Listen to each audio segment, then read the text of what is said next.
Vamos continuar resolvendo as questões de estequiometria dos vestibulares da Universidade Federal do Rio Grande do Sul. Aragonita é um mineral de origem sedimentária hidrotermal formado por cristais prismáticos de carbonato de cálcio, CaCO3. Uma amostra de 200 gramas de carbonato de cálcio puro obtida a partir desse mineral contém o mesmo número de átomos de oxigênio que a. 0,5 mol de sulfato de cálcio, B. 1,5 mol de permanganato de potássio, C. 2 mols de C6H12O6, pode ser a glicose, frutose, D. 3 mols de óxido de cálcio e 6 mols de nitrato de sódio. Então vamos ver quantos mols de carbonato de cálcio equivalem a 200 gramas. Então 200 gramas de CaCO3 são quantos mols? Bom, vamos descobrir a massa molar do carbonato de cálcio. O cálcio, se você olhar na tabela periódica, tem massa molar de 40 gramas por mol, o carbono tem massa molar de 12 e o oxigênio massa molar de 16 gramas por mol. Mas como são 3 oxigênios, dá um total de 48. Somando isso, dá 100 gramas por mol. Ou seja, a cada mol de carbonato de cálcio, eu tenho 100 gramas. Bom, então 200 gramas vão ser 2 mols, né? Não precisa nem fazer muita conta, né? Bom, mas quantos mols de oxigênio eu vou ter? Bom, a cada carbonato de cálcio eu tenho 3 átomos de oxigênio, certo? Então, sempre vai ter uma proporção de 1 carbonato de cálcio para 3 átomos de oxigênio. Então, se eu tenho 2 mols de carbonato de cálcio, eu vou ter 6 mols de átomos de oxigênio. Certo? Na verdade, é só multiplicar o número de mols pelo índice aqui do oxigênio, pelo número de oxigênios que eu tenho no composto. Certo? Eu tenho 3 átomos de oxigênio a cada carbonato de cálcio, então em 2 mols eu vou ter 6 mols de átomos de oxigênio. Agora é só aplicar a mesma lógica aqui nas alternativas e descobrir qual composto aqui também vai ter 6 mols de átomos de oxigênio. Então, meio mol de sulfato de cálcio. Eu tenho 4 oxigênios a cada sulfato de cálcio. Multiplicando por meio mol, vai dar 2 mols. Vai dar 2 mols de oxigênio. Então, não serve, tem que ser 6. B, 1,5 mol de permanganato de potássio. A cada permanganato de potássio eu tenho 4 átomos de oxigênio. Então, multiplicando por 1,5 mol, vai dar 6 mols de átomos de oxigênio. Então, é a alternativa B. Aqui eu teria 12 mols, né? 6 vezes 2, 12 mols. Aqui eu teria 3 mols de átomos de oxigênio, aqui 18 mols. Então, só fecha a letra B mesmo. Simplesmente uma questão de proporção aqui. Claro, ele pediu o número de átomos, mas se o número de mols é igual, como o mol é simplesmente um número, né? O número de átomos vai ser o mesmo também. 6 mols de oxigênio é igual a 6 mols de oxigênio em qualquer composto. Vamos para a próxima questão. Observe a reação representada abaixo que pode ser utilizada para a obtenção de cobre metálico. Então, o óxido de cobre 2 reage com amônia, formando cobre metálico, nitrogênio e água. Utilizando essa reação, foram realizados 2 experimentos, nos quais se partiu de quantidades diferentes dos reagentes na ausência de produtos. As massas iniciais dos reagentes e as massas finais dos produtos foram cuidadosamente pesadas. Essas massas em gramas encontram-se no quadro abaixo. Então, primeiramente, eles só juntaram os reagentes, não tinha nenhum produto ali, e deixaram a reação acontecer, e daí anotaram os produtos formados, certo? A análise desses dados permite concluir que as massas M1 e M2 da espécie amônia apresentam a relação indicada na alternativa. E aqui ele diz, né, a massa 2 é o dobro da massa 1, a massa 2 é o dobro da massa 1 menos 50, e assim por diante.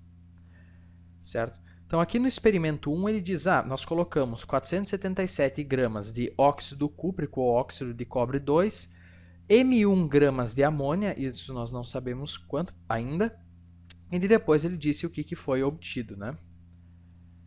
E aqui embaixo a mesma coisa. Bom, vamos descobrir M1 então. Nós podemos usar uma regra muito simples, né? Nós sabemos que a massa daquilo que reage é igual à massa daquilo que se forma depois. Especialmente aqui, ele diz não foi observado nenhum excesso, ou seja, tudo que está aqui de fato reagiu e se transformou em produtos. Então, a massa dos reagentes, 477 mais M1, é igual à massa dos produtos. Igual à massa dos produtos. Já vou sacar aqui a calculadora para colocar toda a massa dos produtos de uma vez. Então, vai dar 381 mais 56 mais 108 gramas, dá 545 gramas de produtos. Então, eu tenho que ter 545 gramas de reagentes também. Então, a massa 1 é só subtrair aqui. Vamos usar a calculadora novamente, né? Embora aqui eu deveria conseguir fazer de cabeça, mas enfim. 68 gramas de amônia reagiram no experimento 1. Agora, no experimento 2, aqui se você olhar bem, o experimento 2, na verdade, é o dobro do experimento 1, né? Tudo aqui foi multiplicado por 2. Simplesmente peguei o experimento 1 e multipliquei por 2. Né? Todas as massas aqui são o dobro.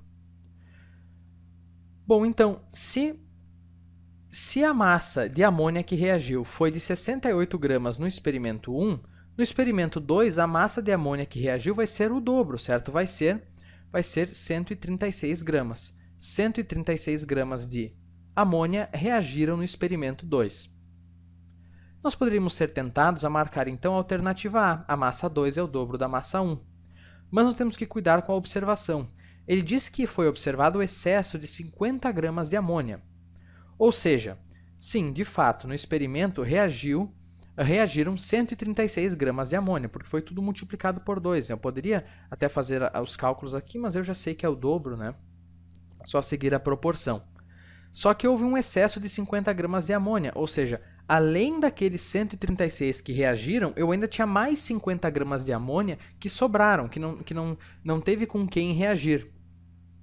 Então, na verdade, a massa 2 é igual aos 136 gramas de amônia mais aquelas 50 gramas que não tinham com quem reagir, ou seja, vai dar 186 gramas. Isso é a alternativa C, né? É o dobro da massa 1 mais 50. O dobro da massa 1 é por quê? Porque nós vimos o experimento 2, ele é igual ao experimento 1, só que é o dobro, né? Então, se no experimento 1 reagiram 68 gramas de amônia, no experimento 2 reagiram 136 gramas. Só que esses 136 gramas não foi tudo aquilo que eu coloquei. Por quê? Porque tinha ainda um excesso de 50 gramas de amônia. Além dos 136 que reagiram de fato, participaram da reação, teve essas 50 gramas que não tiveram com quem reagir. Então, o total colocado foi de 186 gramas, alternativa C. O dobro mais 50. Uma outra forma de resolver isso seria pensar da mesma forma, né? A massa dos reagentes é igual à massa dos produtos. Então, a massa daquilo que reagiu no experimento 2 vai ser igual à massa dos produtos. Vamos pegar a calculadora aqui e já colocar a massa dos produtos. 762 mais 112 mais 216. Pode observar que deu o dobro, né? Então, 10.090. Só que, lembre-se, não foi o M2 todo que reagiu, porque teve um excesso de 50 gramas de amônia. Ou seja, desse M2, 50 gramas eu tinha a mais. O que reagiu, então, foi o M2 menos 50. Isso foi o que reagiu de fato. Agora sim eu posso fazer massa dos reagentes igual à massa dos produtos. E resolvendo essa pequena equação aqui, eu acharia o mesmo valor de M e chegaria à mesma conclusão da alternativa C. Certo? Espero que eu não tenha confundido você, né? Então, só falando mais uma vez. O que reagiu mesmo foram 136 gramas de amônia. Só que como sobrou 50, significa que além daqueles 136, eu coloquei na reação mais 50, eu coloquei 186 gramas. Como reagiu só um pedaço, sobrou 50, mas significa que eu coloquei 186. O M2 é 186, que é o dobro de M1 mais 50. Devo ter falado isso umas quantas vezes nessa questão. É só para confundir bem mesmo. Vamos ver se tem mais uma por esse vídeo. Tem sim.